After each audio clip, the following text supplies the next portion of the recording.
here for the party. Trust me, we just getting started. The sound, the vibe, I feel so alive. I'm only here for the party. Trust me, we just getting started.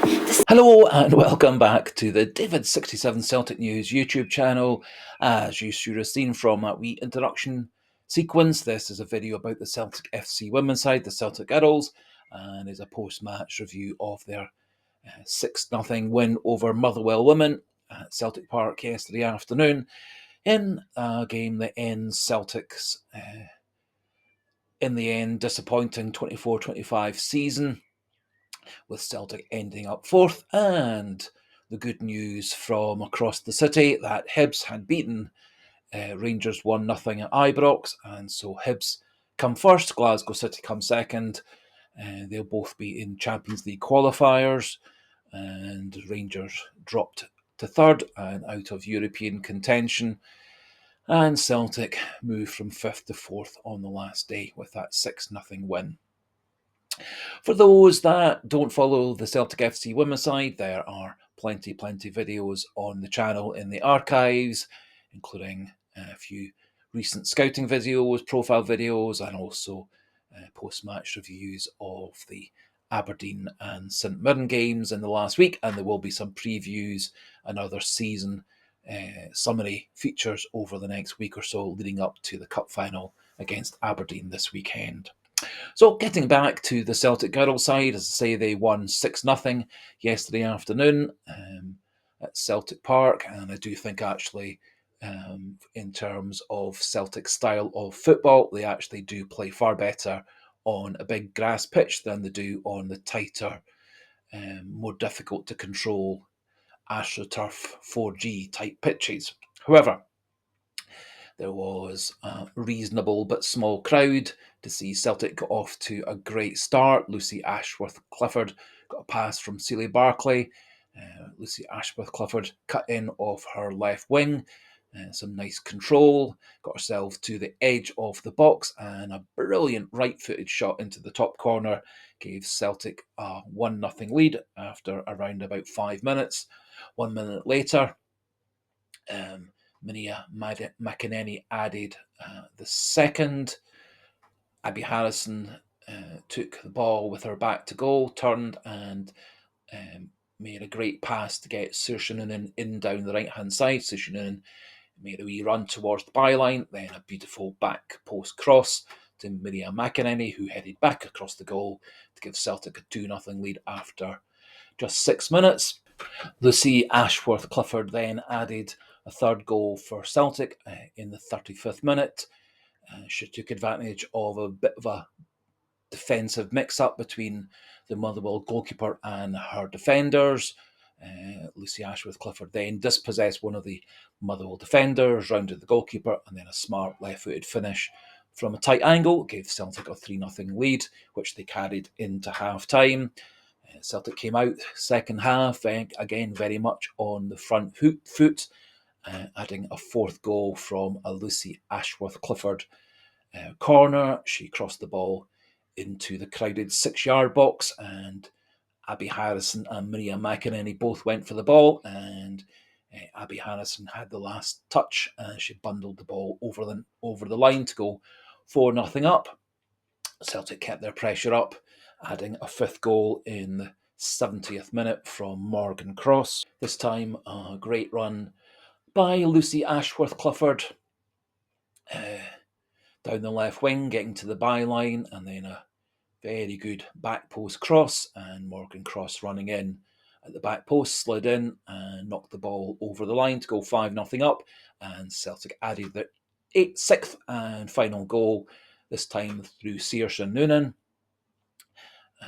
Nice interchange with Kit Lefersky and Lucy Ashworth-Clifford. Then nice ball by Kit Lefersky in behind the Motherwell defence. Lucy Ashworth-Clifford running onto the ball and then chipping the ball to the back post, and Saoirse Noonan a great back post header, and Celtic had a 6-0 lead, and in the end a 6-0 win, which I said moves Celtic up to the final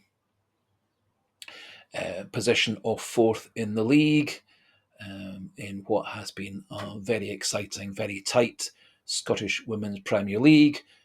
Remembering at the very start of March, Celtic were in a four-way tie, equal on points with Rangers, Glasgow City, and Hibs, lying third on goal difference. And the team, who at that point were fourth, came through with an incredible run of results in that final 10 games after the split, and Hibs moved from fourth on goal difference to winning the title by 3 points from Glasgow City, who were ahead of Rangers in third, with Celtic down in fourth place on 62 points. Over the season, Celtic 19 wins, 5 draws, 8 losses, 97 goals for, and 30 goals against. And so comparing Celtic to last season, much fewer goals this season, and much for the team, and much fewer more goals against the team. And also looking at the top two teams, they were the teams with the best defence. Hibs conceding just 21 goals, and Glasgow City a pretty incredible just 18 goals over a 32 game season. And so I think for next season, Celtic will really need to have a look at improving the defence. As I said in a previous video, it does appear that Elena Siriku had a very high quality defender all lined up to come in and replace Caitlin Hayes when Caitlin Hayes chose to leave the club and move to a bigger, richer club in Brighton in the Women's Super League. It would appear that Siriku had a top quality, highly respected international quality central defender all lined up, but the money people, the board, etc., turned down the suggested contract and salary, etc. Also, I think important for Celtic is that in the last week or two, Chloe Craig has been back to, in essence, full training, running and ball control, etc. And from a previous press conference, it does appear that Elena Sidikou is very confident that Chloe Craig will be in Celtic's defence next season. Whether Celtic go with a back four, a back three is less certain, and it might depend a wee bit on who decides to stay, if any players decide to leave, or any players decide to retire.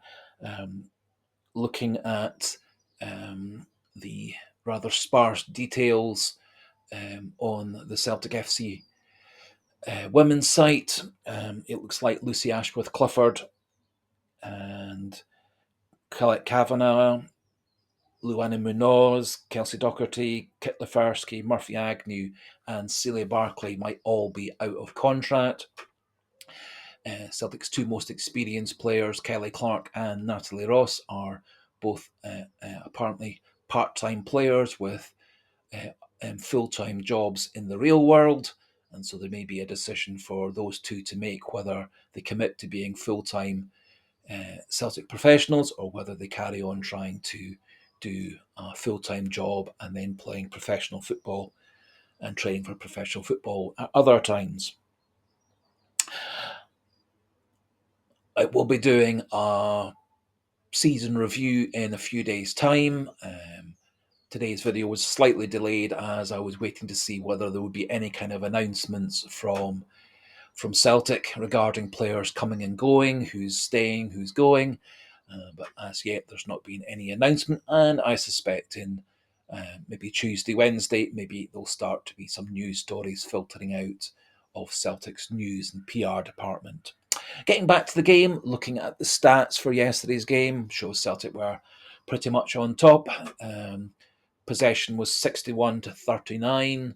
Shots were pretty incredible, 26 for Celtic, 2 for Motherwell. Celtic had 14 shots on goal, with 12 off goals and off targets and no blocked. And both of Motherwell's shots were off target. Their goalkeeper made 8 saves, and Kelsey Docherty had no saves to make, and corners were an impressive 6-0.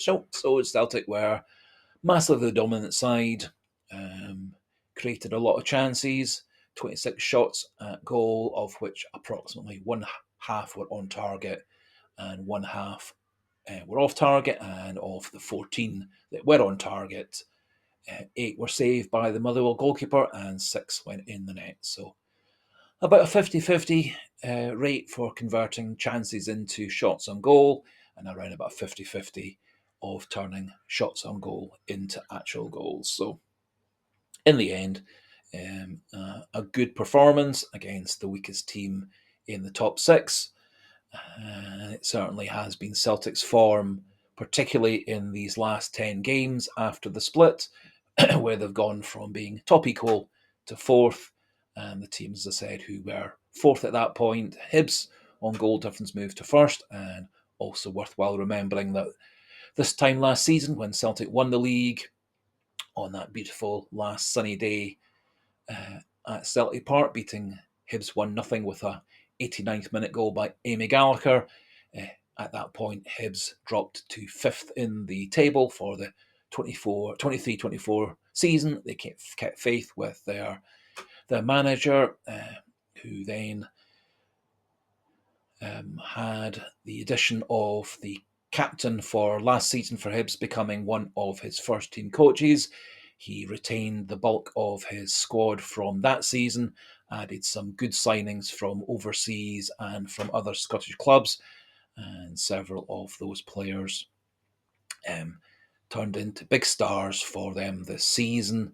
So, as I said, my plan is in a few days' time, maybe towards the end of this week, to do a post-season review of the Celtic Girls side. Hopefully by that time, Celtic will have released a wee bit about who's coming in and who's going, who's staying, and also maybe starting to announce new players coming in for next season. I think a lot of it does depend on how well the Celtic women's team are funded for next season.